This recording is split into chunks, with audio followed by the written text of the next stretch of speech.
Matthew chapter 17. After 6 days, Jesus took with him Peter, James, and John, the brother of James, and led them up a high mountain by themselves. There he was transfigured before them. His face shone like the sun, and his clothes became as white as the light. Just then there appeared before them Moses and Elijah talking with Jesus. Peter said to Jesus, "Lord, it is good for us to be here. If you wish, I will put up 3 shelters, one for you, one for Moses, and one for Elijah."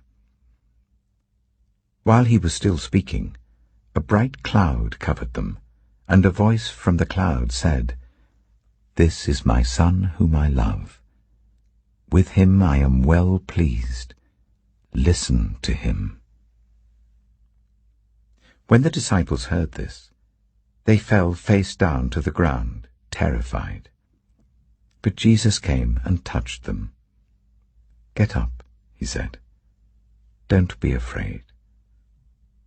When they looked up, they saw no one except Jesus.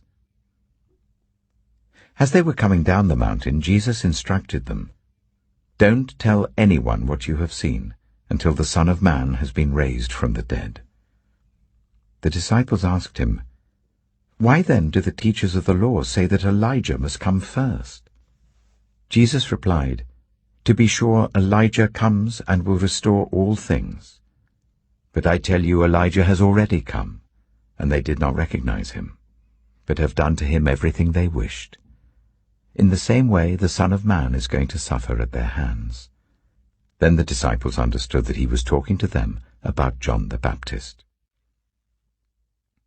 When they came to the crowd, a man approached Jesus and knelt before him. "Lord, have mercy on my son," he said. "He has seizures and is suffering greatly. He often falls into the fire or into the water. I brought him to your disciples, but they could not heal him." "You unbelieving and perverse generation," Jesus replied, "how long shall I stay with you? How long shall I put up with you? Bring the boy here to me." Jesus rebuked the demon, and it came out of the boy, and he was healed at that moment. Then the disciples came to Jesus in private and asked, "Why couldn't we drive it out?" He replied, "Because you have so little faith.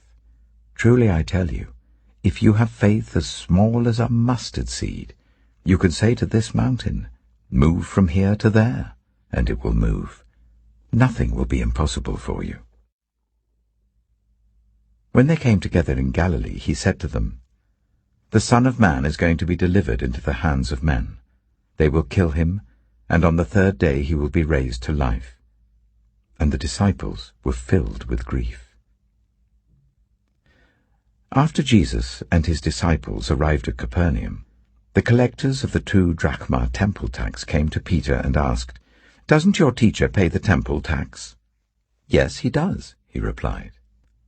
When Peter came into the house, Jesus was the first to speak. "What do you think, Simon?" he asked. "From whom do the kings of the earth collect duty and taxes? From their own children or from others?" "From others," Peter answered. "Then the children are exempt," Jesus said to him. "But so that we may not cause offense, go to the lake and throw out your line. Take the first fish you catch, open its mouth, and you will find a 4 drachma coin. Take it and give it to them for my tax and yours."